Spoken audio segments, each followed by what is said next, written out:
bikin meja belajar, meja laptop jadi lebih estetik. Halo guys, di video kali ini aku mau share kegiatan kembali. Nah, kegiatan aku kali ini aku mau memakeover, lebih tepatnya sih bukan memakeover tapi merenovasi kembali. Ini ada meja belajar yang udah lama banget, yang sering banget terpakai sampai sekarang.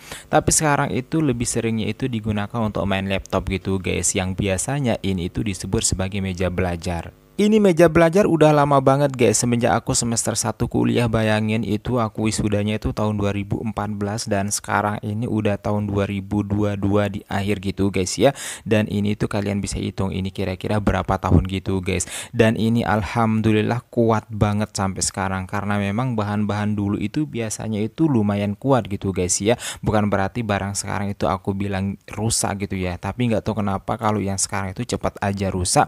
Beda halnya dengan barang-barang kualitas dulu itu benar-benar kuat banget guys. Cuman yang sekarang ini wallpapernya atau yang menjadi paper untuk karakter meja belajar ini tuh dia udah rusak gitu guys. Kalian bisa perhatikan yang setengahnya itu ada udah kosong dan tinggal setengahnya aja gitu guys ya. Makanya ini aku mau membuatnya akan menjadi lebih cantik lagi gitu guys ya, dengan menggunakan wallpaper dinding gitu guys. Tapi sebelum aku pasang wallpapernya ini aku bersihin dulu biar wallpapernya itu bener-bener merekatnya itu kuat gitu guys ya. Dan kalian bisa perhatikan ini ya, ini tuh bener-bener kayunya itu kuat banget. Bayangin aku tuh kuliahnya itu masuk kuliah tahun 2009, jadi ini dibelinya itu kisaran tahun 2009 gitulah guys ya. Dan sekarang tahun 2022, kira-kira berapa tahun ya? Coba deh hitung sendiri, aku nggak sempat ngitung gitu guys ya.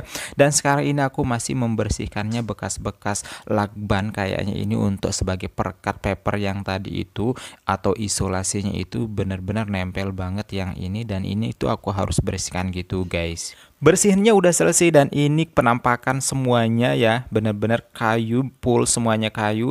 Dan yang ada nempel putihnya ini adalah bekas dari lem paper yang tadi itu guys. Jadi aku nggak usah bersihkan, benar-benar bersih nggak apa-apa. Insya Allah ini nantinya itu bisa merekat juga wallpaper dindingnya. Nah, sekarang aku sudah menyediakan wallpaper dindingnya ini. By the way, ini kalau kalian perhatikan sering konten aku yang masak itu biasanya ada di dekat kompor gitu guys ya. Dan ini memang adalah wallpaper dinding untuk wallpaper dapur gitu guys, karena ini sifatnya anti minyak gitu. Ini wallpaper sisa aku masang dulu di bagian dapur gitu guys ya, dan kebetulan ada sisa jadinya aku nggak buang, karena aku berkeyakinan pasti suatu saat ada manfaatnya gitu. Dan alhasil sekarang aku ada inisiatif untuk merenovasi dan memakeover meja belajar, atau biasanya sekarang ini aku sering pakai main laptop di sini guys. Untung aja kan lumayan tuh daripada aku beli gitu ya, karena memang meja belajar ini ukurannya kecil sementara wallpaper itu lumayan besar gitu, jadinya kan mubazir aja gitu guys ya, manfaatkan aja apa yang ada. Lanjut lagi, sekarang ini aku lagi memikirkan strategi kira-kira aku masangnya itu seperti apa, karena di bagian tengahnya itu ada belahannya gitu, bisa dilipat nih meja belajarnya.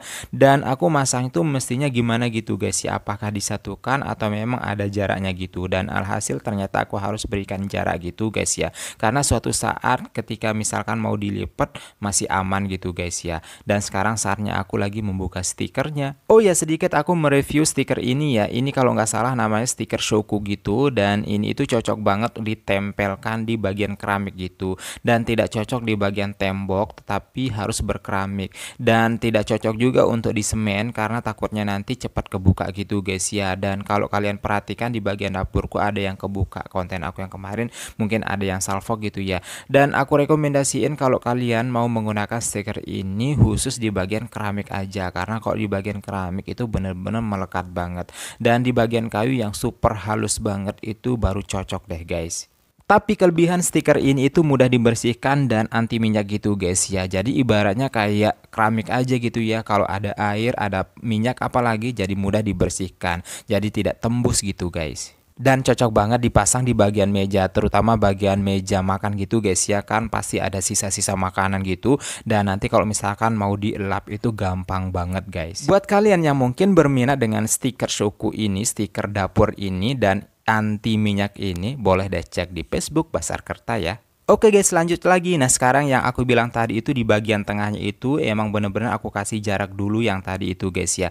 Dan sekarang ini aku lagi ngecutternya dulu, dan biar nanti pas aku lagi ngebukanya itu dan aku bisa tempelkan di bagian sampingnya bagian tengahnya ini loh guys. Karena kalau misalkan nggak dibuat jarak yang seperti aku bilang tadi itu, kebayang nggak nanti ketika misalkan aku pengen ngelipatnya itu jadi agak susah gitu guys. Jadinya dikasih aja jarak pas lagi sebelum memasang stikernya itu. Lalu setelah aku cut, sekarang tinggal aku rapikan saja di bagian dinding-dinding samping-sampingnya ini guys ya, bagian listnya maksudnya.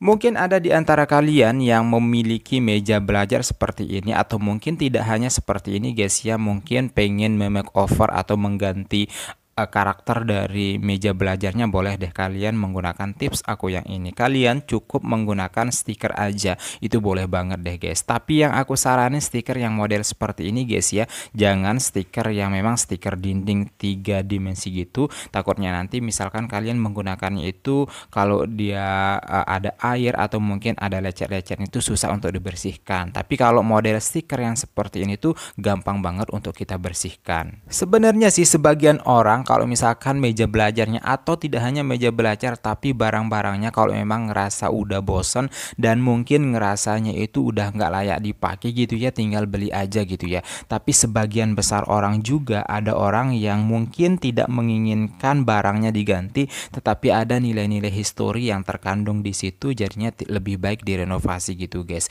biar mempertahankan nilai dan historinya gitu. Dan tentunya ada kepuasan tersendiri ketika mampu mempertahankan dan merawatnya. Oke guys, segitu dulu ya video kali ini. Mudah-mudahan bermanfaat dan tentunya kalian bisa terinspirasi. Jangan lupa subscribe, like, komen, dan share, serta tekan loncengnya biar selalu dapat notifikasi video terbaru dari aku. Terima kasih sudah menonton. See you next video.